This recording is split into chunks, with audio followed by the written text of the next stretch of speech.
ఆ మాత్రం భార్య కోరిక తీర్చలేని వాడివి పెళ్లెందుకు చేసుకున్నట్టో ఏవిటో మధ్యతరగతి కుటుంబాల్లో భర్తలను టార్గెట్ చేసి భార్యలు పేల్చే సర్వసాధారణ పంచ్ డైలాగ్ ఇది. ఈ డైలాగులకే భార్య కనీస అవసరాలను తీర్చేందుకు భర్తలు నానా తంటాలు పడుతుంటారు. అయితే ఒక్క భార్యను పోషించడానికే నానా తంటాలు పడేవారికి ఒకరు కాదు ఇద్దరు కాదు ఏకంగా ముగ్గురు భార్యలను పోషించాలంటే ఏం చేయాలనే ప్రశ్న అడిగితే ఏం చెబుతారు? ఇంకేముంది, ఏ బ్యాంకుకో కన్నం వేయాలి లేదా ఏదైనా దందా చేయాలనే కామన్ ఆన్సర్ వస్తుంది.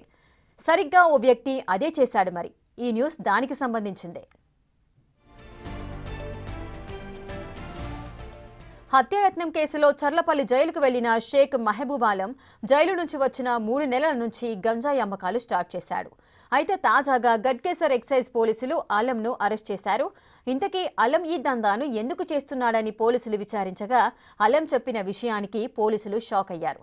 తనకు 3 భార్యలు పిల్లలు ఉన్నారని, కుటుంబ భారం తలకు మించిందిగా అయిందని, జైల్లో తోటి ఖైదీతో తన కష్టాలను చెప్పుకుంటే కుటుంబ భారం మోయాలంటే ఈజీ మనీ వ్యాపారం చేయాలని సలహా ఇచ్చాడని, దీంతో గంజాయి వ్యాపారం మొదలు పెట్టానని చెప్పాడు అలం.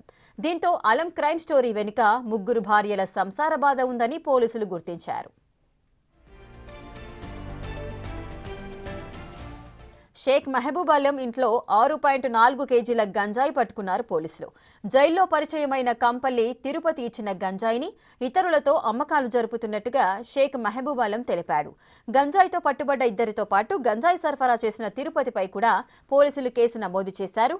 ఇద్దరిని అదుపులోకి తీసుకున్నారు.